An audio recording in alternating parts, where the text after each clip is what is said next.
में बच्चों के अज़ा मुतासर करने वाली बीमारी फैलने लगी। खसरा के केसेस में तशवीशनाक हद तक इजाफा हो गया।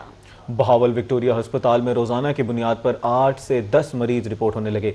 मजीद बता रहे हैं बहावलपुर से ताहिर जोधियाना।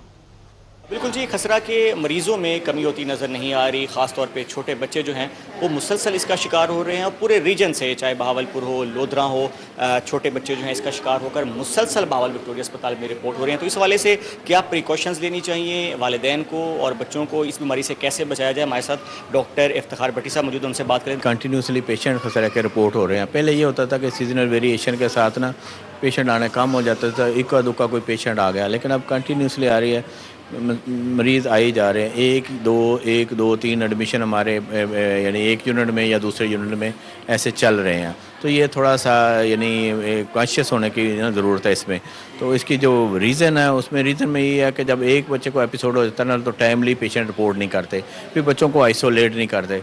जब आइसोलेट नहीं करते, घर में एक बच्चे को हो गया, घर में मेहमान आ गए हैं या उसी फैमिली में और बच्चे हैं, तो फिर वो एक्सपोजर हो जाता है। एक्सपोजर को फिर नहीं रोका जा सकता, उससे फिर ऐसे यानी केस बढ़ जाते हैं। और फिर ये ऐसे है कि इवन बच्चा अगर वैक्सीनेटेड भी है ना तो उसको भी फिर होने के चांसेस हो जाते हैं। बेशक उसमें ये होता है कि उसकी शिद्दत कम होती है।